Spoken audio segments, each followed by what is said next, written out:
Me puse el vestido negro. Ese que Álvaro siempre odiaba porque decía que era demasiado corto para una mujer casada. Justo por eso lo elegí. Y porque sabía que Mario estaría allí esa noche.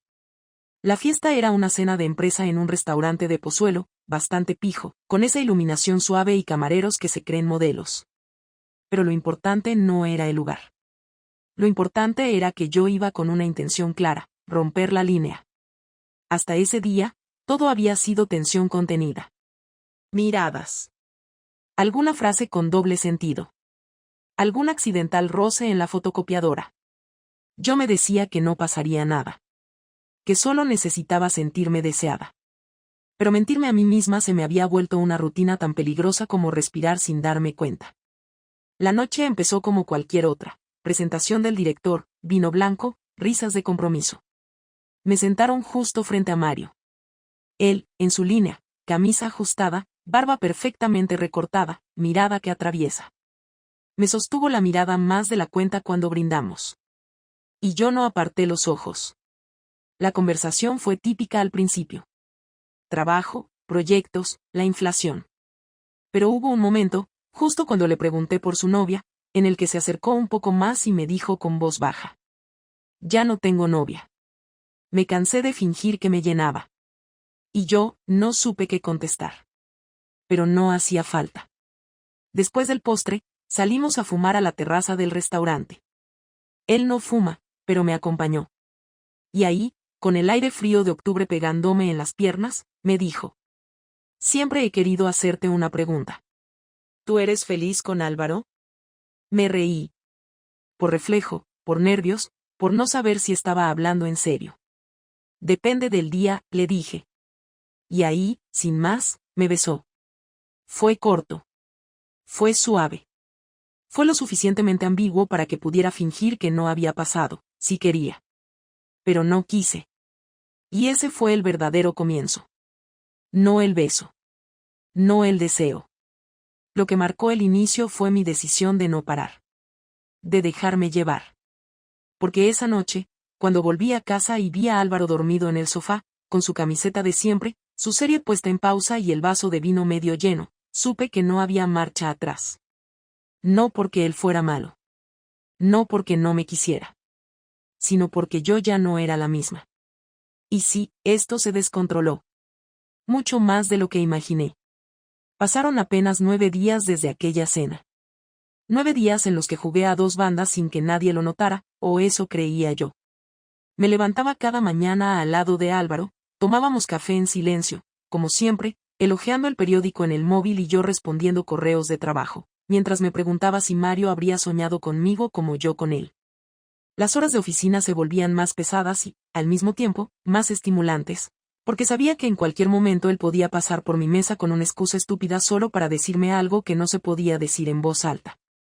La adrenalina de lo prohibido me tenía flotando, pero no era emoción lo que sentía, era otra cosa que entonces no sabía poner en palabras, una especie de abandono voluntario a algo que yo misma estaba provocando.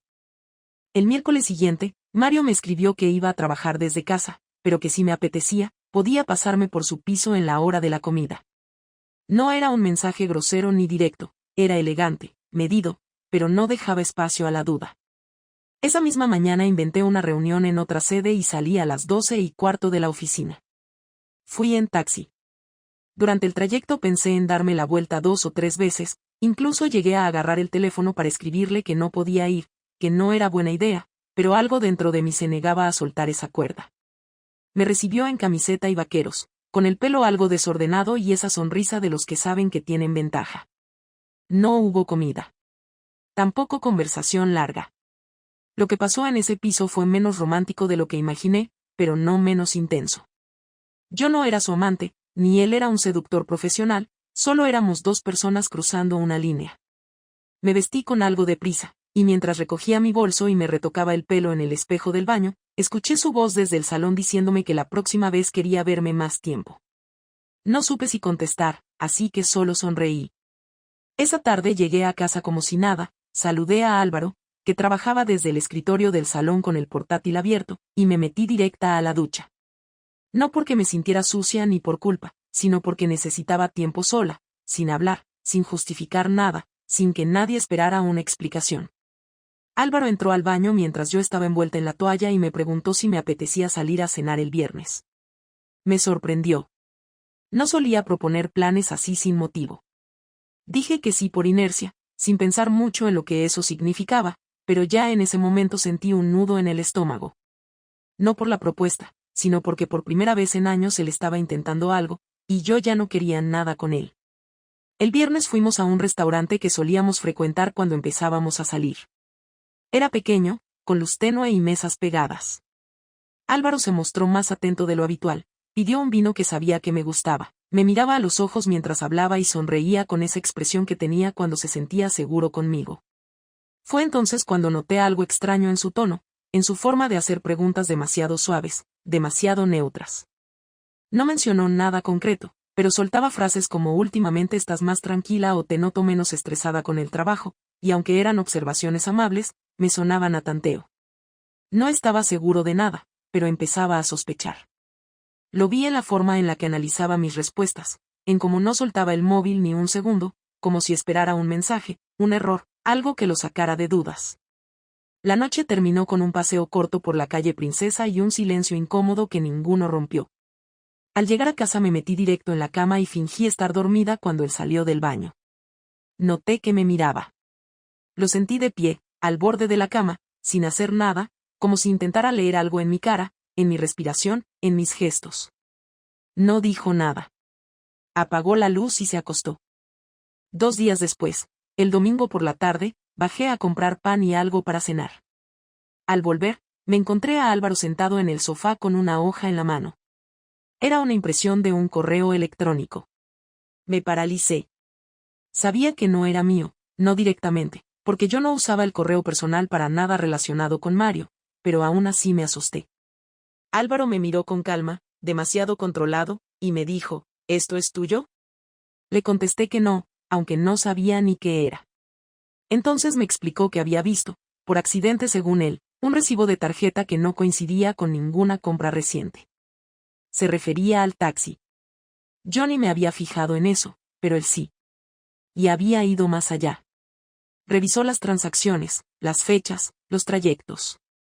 Llamó a la compañía. Preguntó. Y encontró que había bajado en una dirección que no era ni restaurante ni oficina. No tenía pruebas claras, pero las piezas encajaban. No lo negó. No gritó. Solo me miró y dijo, no soy idiota. Y en ese momento supe que, aunque no tuviera fotos, mensajes o testigos, lo sabía. No cómo, no con quién, pero lo sabía. Le pregunté qué quería hacer, y me contestó que aún no lo tenía claro. Que necesitaba pensar.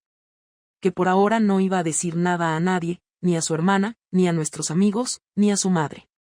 Pero que ya no confiaba en mí. Y que eso no se arreglaba con palabras. Esa noche no cenamos juntos. Se encerró en el despacho, y yo me quedé en la cocina mirando la nevera sin saber si tenía hambre o simplemente estaba buscando una excusa para no pensar.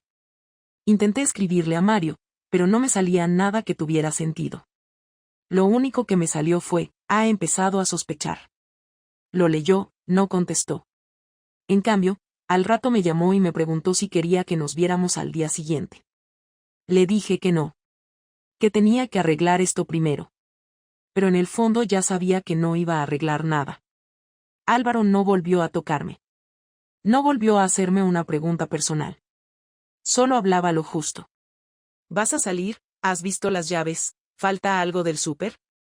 Como si de pronto yo fuera una inquilina más en su casa. Dormíamos en la misma cama, pero con una distancia que dolía más que cualquier discusión. Y ahí fue cuando me di cuenta de que no me había enamorado de Mario, ni siquiera me gustaba tanto como creía. Lo que me había enganchado era la atención, el peligro, la idea de escapar de algo que ni siquiera había intentado arreglar. Pero ahora no había marcha atrás. Álvaro me miraba con los ojos vacíos. Y lo peor es que yo ya no sabía si quería que me perdonara o que me echara. El lunes siguiente fue el día en que todo terminó de romperse, no porque nos gritáramos ni porque uno de los dos dijera algo definitivo, sino porque ese fue el día en que por fin dejamos de fingir. Yo me desperté antes que Álvaro, no dormí casi nada, y me quedé en la cocina preparando café con esa especie de ansiedad contenida que no sabes bien si es miedo o pura anticipación. Él entró en pijama, fue directo al frigorífico, sacó la leche y sin mirarme preguntó si quería café. Asentí. Lo preparó como siempre, con 2 cucharadas de azúcar, sin leche. Lo puso sobre la mesa sin decir más. Se sentó frente a mí y empezó a mirar su móvil. Pasaba el dedo por la pantalla como si estuviera leyendo algo importante, pero era evidente que no estaba prestando atención a nada. Yo me sentía como en una sala de espera, como si estuviéramos los dos aguantando el momento antes de una operación. No hablábamos, pero no era silencio normal, era ese tipo de silencio que solo se da cuando los dos saben lo que pasa pero ninguno quiere ser el primero en decirlo en voz alta. Al final no pude más y solté, ¿quieres que hablemos o prefieres que sigamos así? Tardó unos segundos en reaccionar, levantó la mirada, dejó el móvil a un lado y me dijo sin cambiar el tono, depende de lo que vayas a decirme. Me quedé mirándolo, intentando decidir si iba a seguir negándolo o si iba a soltarlo todo de golpe. Elegí un punto intermedio. Sé que sospechas, y tienes razón. No tengo cómo justificarlo. No sé qué quieres saber exactamente. Me observó en silencio durante unos segundos que se me hicieron larguísimos, y luego respondió, quiero saber desde cuándo, con quién y por qué. No quiero adornos, ni rodeos. Solo hechos. Porque no voy a tomar decisiones si no tengo toda la información. Le dije que había empezado hace poco, que solo fue una vez, que fue algo que no planeé. Me interrumpió. No empieces con eso. Nada de que no lo planeaste. No quiero oír que fue un error, ni que te sentías sola, ni que fue algo que se te fue de las manos. Tú elegiste. Me mentiste. Lo ocultaste. Y yo necesito saber a quién tengo delante. Le contesté que no había sido por odio, ni por falta de amor, que era por cansancio, por sentirme como un mueble más en la casa. Pero ni siquiera eso sonaba convincente cuando lo decía en voz alta. Me preguntó si estaba enamorada del otro. Le dije que no. Entonces peor. Te follaste a un tío sin siquiera tener sentimientos por él. Solo por aburrimiento, ¿sabes lo que eso me dice de ti? No contesté. Se levantó, dio un par de vueltas por el salón y se quedó de pie junto a la ventana. Mario, preguntó. No respondí. Lo repitió más fuerte. ¿Es Mario? Asentí. Él soltó una risa seca, sin gracia. Siempre me cayó mal ese cabrón. Tiene pinta de tipo que se follaría a una compañera de trabajo solo por sentirse macho. Me dolió más de lo que esperaba esa frase, no porque defendiera a Mario, sino porque me hizo sentir usada, sucia, como si toda mi identidad se hubiera reducido a eso. Le pregunté qué iba a hacer. No me respondió enseguida. Caminó hacia la cocina, volvió con el vaso de agua y dijo, primero, no quiero que sigas viéndolo. Ni en el trabajo, ni fuera. No me importa si tienes que pedir el cambio o renunciar. Si te quedas en esa oficina, yo me voy. Y si me voy, no vuelvo. Le dije que podía gestionarlo, que hablaría con recursos humanos. No quiero que lo hables. Quiero que lo hagas. Hoy mismo. Le prometí que lo haría, que llamaría antes de entrar, que pediría el cambio de departamento. Segundo, necesito tiempo. No vamos a fingir que aquí no ha pasado nada. No vamos a ir al súper como si fuéramos una pareja cualquiera. Vamos a convivir porque no quiero tomar decisiones en caliente. Pero no me hables, no me toques, no me preguntes si estoy bien. No quiero tu compasión ni tu culpa. Quiero espacio. Y si en 2 semanas sigo sin poder mirarte sin sentir asco, hablaremos de separación. Claramente. Yo asentía, pero en mi cabeza todo empezaba a desmoronarse. Me había imaginado una discusión más caótica, con gritos, con insultos, incluso con lágrimas. No este tono frío, controlado, casi clínico. Me dolía más así. Me sentía como si me estuvieran arrancando el derecho a sentir nada, ni culpa ni arrepentimiento, porque ya no importaba. Él había cerrado la puerta, al menos temporalmente, y yo no sabía si eso me daba alivio o me hundía más. En el trabajo fingí una urgencia personal y pedí hablar con la directora. Le dije que necesitaba un cambio de puesto. Me preguntó si era por Mario. No le contesté directamente, solo dije que no podía seguir en el mismo departamento. Me dijeron que en una semana habría una vacante en otro proyecto, menos visible, menos activo. Acepté sin preguntar más. Cuando llegué a casa esa noche, Álvaro ya había hecho la cena. Un plato para él. Nada para mí. No fue descuido, fue mensaje. Comió en silencio viendo las noticias y luego se encerró en la habitación de invitados. Ahí entendí que no iba a perdonarme rápido. Que quizá no iba a perdonarme nunca. Y que lo único que me quedaba por hacer era respetar esa distancia, aunque me quemara por dentro. Esa noche no dormí. Me senté en el sofá con una manta encima, escuchando los sonidos de la casa. Las tuberías. El reloj del horno. Algún coche que pasaba por la calle. No lloré. No porque no tuviera ganas, sino porque no me salían las lágrimas. No sentía nada claro. Solo una especie de vacío donde antes estaba mi vida. Sabía que esto era solo el comienzo. Álvaro no volvió a decir una palabra más allá de lo estrictamente necesario durante los días siguientes. Se levantaba antes que yo, salía de casa sin hacer ruido y no regresaba hasta pasadas las 9 de la noche. No había reclamos, no había escenas, solo un silencio que se sentía más violento que cualquier discusión. Yo seguía con lo pactado, había dejado el departamento donde trabajaba con Mario y me habían asignado tareas en otro proyecto que no tenía ningún contacto con él. No volví a hablar con Mario. No le escribí, no respondí a su único mensaje, un escueto ¿estás bien? No porque sintiera culpa o miedo, sino porque entendí que lo nuestro no tenía sentido ni siquiera como aventura. Lo que empezó como una válvula de escape terminó siendo una cadena, y ahora tenía que lidiar con las consecuencias. Una semana después de la confrontación, Álvaro me pidió que saliera de casa durante el fin de semana. No fue una petición amable. Me lo dijo como se le dice a alguien que ya no tiene ningún derecho sobre un espacio.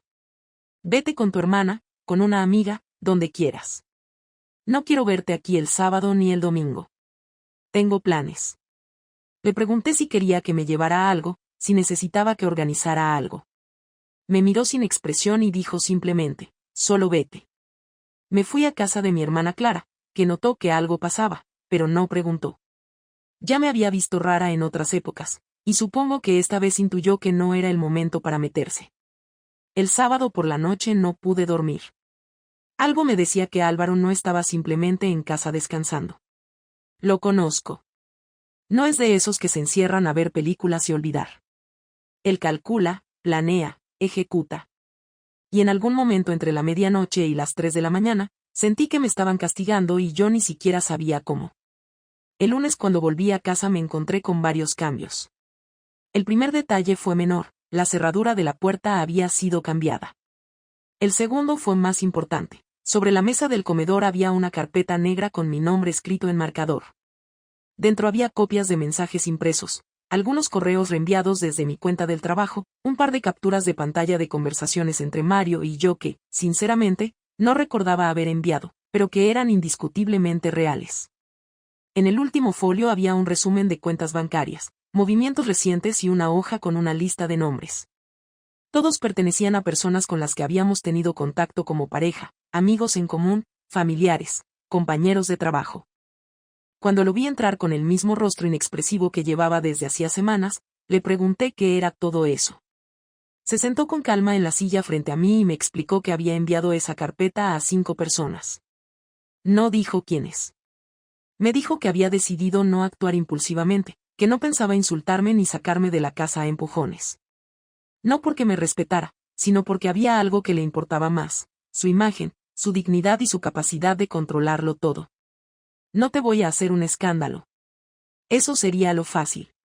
Lo que voy a hacer es algo mucho más claro. La gente que conozco, los que te respetaban, ya tienen claro lo que pasó. Y no lo hice para hundirte. Lo hice para que supieras lo que se siente cuando alguien rompe tu seguridad sin previo aviso. Intenté mantenerme firme, pero noté cómo se me apretaba la garganta. Pregunté quiénes habían recibido la carpeta. Me dijo que no lo sabría hasta que alguno de ellos me lo dijera. Que no iba a darme esa satisfacción. No te preocupes, no lo mandé a tu jefe ni a recursos humanos. No soy tan idiota como tú para poner en riesgo mi propio entorno por venganza. Solo quise que algunos supieran lo que pasó. Ya no me interesa protegerte. Eso ya no es mi responsabilidad. Después se levantó, fue a la habitación y volvió con una maleta pequeña. Voy a pasar unos días fuera. No me llames. No me escribas. La próxima vez que hablemos será con un abogado presente. Ya tomé la decisión. Esto no tiene arreglo. Te creí durante 10 años. No te creo más. No dije nada. Lo vi irse. Escuché cómo se cerraba la puerta. Me quedé en esa silla más de una hora sin moverme. Cuando por fin pude levantarme, fui al baño y vomité. Durante los días siguientes comenzaron a llegarme señales de lo que había hecho. Un compañero del trabajo me escribió preguntando si estaba bien, que le había llegado un correo anónimo con un adjunto que prefería no comentar. Una amiga en común dejó de contestar mis mensajes. Mi madre me llamó con un tono raro y me preguntó si Álvaro y yo estábamos bien. Me estaba quedando sin aire social, poco a poco, como si me desconectaran de todo lo que había construido con él en estos años. No era un castigo inmediato, no era un golpe, era un desmontaje lento de todo lo que yo pensaba que me sostenía. Intenté mantenerme fuerte, seguir trabajando, fingir que todo estaba bajo control. Pero cada día sentía más el aislamiento, la pérdida de autoridad en mi propio círculo. Él no necesitó gritar ni arrastrarme a ningún infierno. Solo necesitó hacer lo justo para que los demás dudaran de mí. No se inventó nada. Solo mostró lo que yo había ocultado. Y el daño fue quirúrgico. Preciso. Imposible de revertir. Una noche, mientras cenaba sola en la cocina, recibí un mensaje de Clara. Solo decía, te pasaste. No quiero que vengas más por ahora. Necesito procesar esto. Entonces supe que mi hermana también había recibido la carpeta. No lloré. Tampoco respondí. Me limité a apagar el teléfono y quedarme mirando la mesa. No había forma de rehacer lo que ya estaba hecho. Y aunque parte de mí quería gritarle al mundo que yo también tenía motivos, que no fue solo una infidelidad sin contexto, que Álvaro no era perfecto, entendí que nada de eso iba a importar. Porque ahora todo lo que definía mi historia era una carpeta negra con mi nombre, y eso era más fuerte que cualquier explicación. La semana que siguió al envío de las carpetas fue la más vacía de todas. Ya no había nada que esconder, ni nada que defender.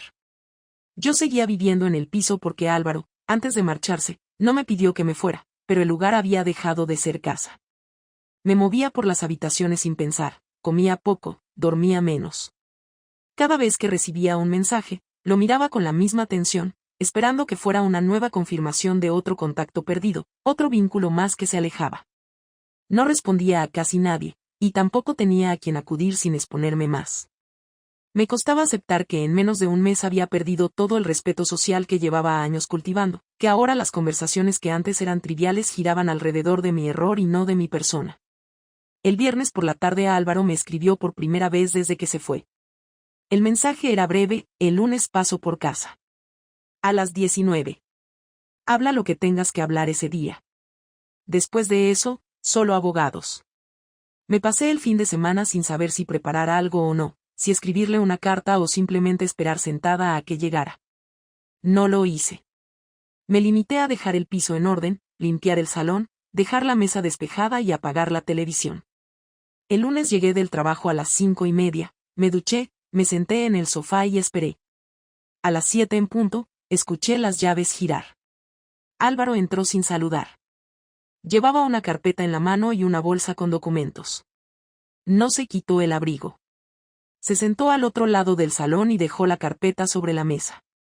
Me miró con la misma frialdad que la última vez, pero ahora había algo distinto en su expresión, algo que parecía menos rabia y más cansancio. Yo no sabía si debía empezar a hablar o esperar. Me quedé en silencio. Él abrió la carpeta, sacó un papel y lo empujó hacia mí. Esto es el borrador del acuerdo de separación. Ya he hablado con un abogado. No hay hijos, no hay hipoteca conjunta, así que puedes ser rápido si colaboras. Te dejo 3 días para revisarlo. Si estás de acuerdo, firmamos el viernes. Si no, habrá que ir por vía judicial. No toqué el papel. No lo miré. Le pregunté si podíamos hablar primero. Me dijo que no había nada que hablar. Que él ya había tomado su decisión, que había tenido tiempo suficiente para pensar, y que no tenía interés en una versión distinta de la historia. No estoy aquí para discutir si fue un error o si tenías tus razones. Estoy aquí para cerrar lo que queda de esto. lo que venga después ya no me incumbe. Le dije que no estaba pidiendo que volviera ni que me perdonara, pero que necesitaba que supiera algunas cosas, no por lástima ni para salvar nada, sino porque al menos quería terminar esto con algo de honestidad. Me dejó hablar. Le conté que llevaba tiempo sintiéndome fuera de la relación, que no había habido un momento exacto en que todo se rompiera, sino una acumulación de desconexiones pequeñas, miradas que ya no se cruzaban, silencios que se alargaban sin motivo. Le dije que no lo hice por odio ni por venganza, que tampoco fue por falta de deseo, que simplemente un día dejé de reconocerme y en lugar de afrontarlo con él, decidí escaparme con la primera distracción que me hizo sentir algo distinto. Admití que fue una elección consciente, que mentí, que lo oculté y que después, cuando todo estalló, me di cuenta de que ya no tenía forma de defenderme sin sonar patética. Le dije que sabía que su forma de actuar fue precisa, que no necesitó hacerme daño directo, que logró aislarme con una estrategia limpia, y que por eso lo respetaba más de lo que él imaginaba, aunque me costara admitirlo. Álvaro escuchó todo sin interrumpir. Cuando terminé, se quedó un rato mirando al suelo y luego dijo, ¿y qué esperas con esto? ¿Que me sienta mejor? ¿Que crea que al menos eres valiente por reconocerlo? ¿Qué quieres que haga con tu sinceridad ahora? Le respondí que no esperaba nada, que solo quería decirlo una vez antes de no volver a hablar. No me interesa reconstruir nada contigo. No quiero ser tu amigo ni tu confidente. No quiero saber si vuelves a salir con alguien o si terminas sola. No quiero saber si aprendes algo o si te hundes. Lo único que quiero es que no formes parte de mi vida nunca más. Ni tú, ni tus explicaciones, ni tus arrepentimientos. Y si te parece duro, no me importa. Porque lo que hiciste no solo fue traicionar, fue destruir sin mirar atrás. Asentí. No discutí. Me lo merecía. Pero me dolió. Me dolió que no me permitiera ni una pregunta más. Le pedí que al menos me dijera si alguna parte de él había pensado en perdonarme. Tardó en contestar, pero lo hizo.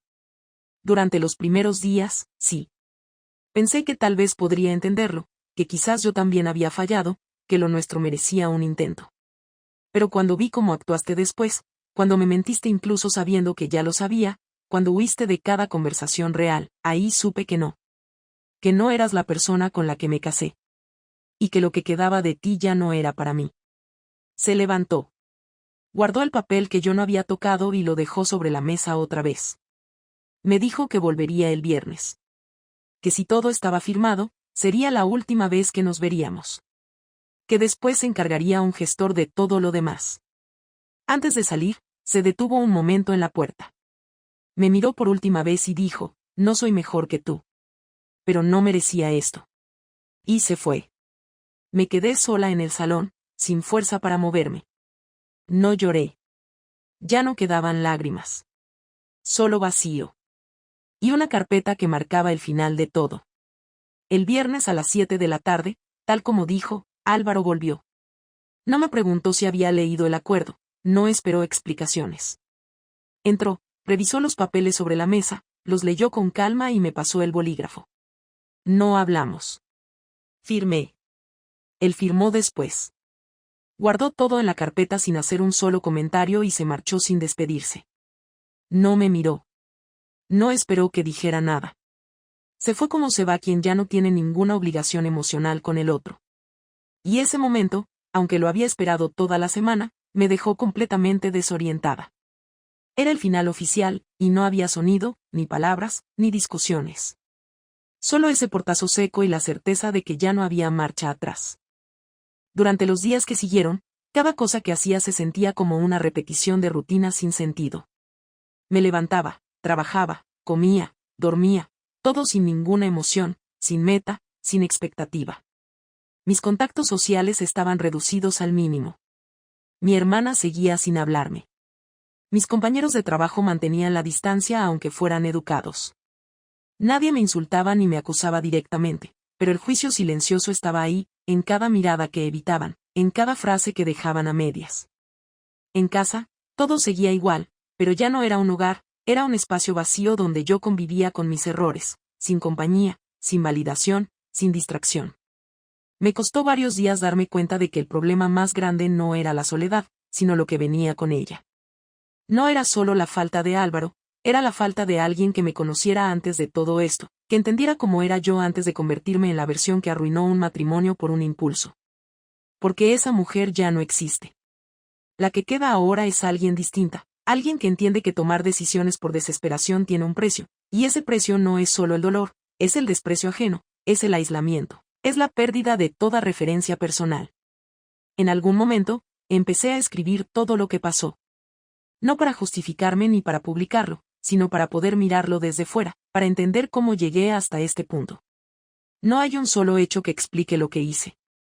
No fue Álvaro, no fue Mario, no fue el aburrimiento ni la rutina.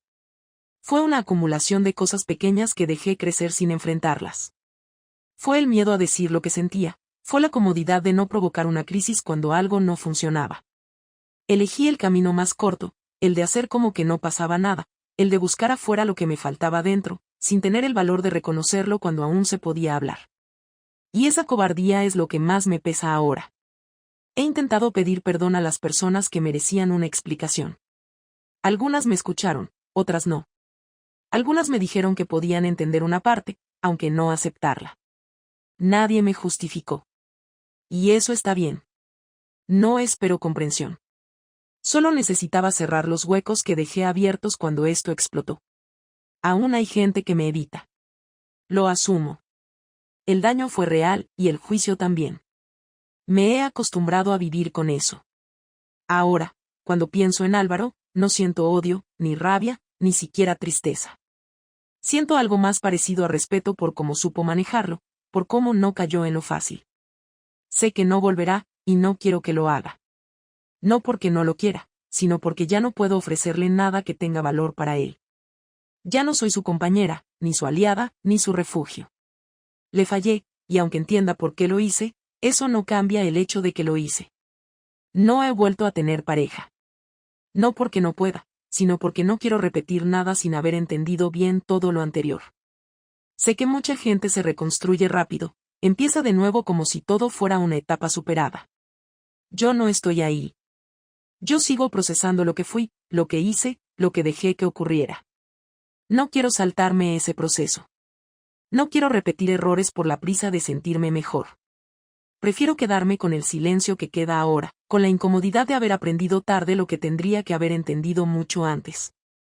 A veces pienso si volvería a hacerlo sabiendo lo que sé ahora. La respuesta es no. No porque no tuviera motivos para sentirme mal en la relación, sino porque lo que hice fue la peor forma de afrontarlo. Hay otras formas de enfrentar una crisis. Hablar. Marcharse antes. Tomar distancia sin destruir. Lo mío fue un escape cobarde. Y aunque no me voy a flagelar eternamente, tampoco pienso mirar hacia otro lado como si nada hubiera pasado. Este fue el cierre. No tengo planes espectaculares. No tengo lecciones morales que dar. Solo puedo decir que todo se puede ir en un mes. La confianza. El respeto. La estructura. No importa cuánto tiempo hayas construido algo, si no lo cuidas, si no lo enfrentas, si eliges callar cuando deberías hablar, alguien lo va a romper. A veces eres tú. Y entonces lo único que te queda es recoger los restos y aceptar que lo hiciste tú misma. Y vivir con eso. Sin adornos. Sin excusas. Solo vivir con eso.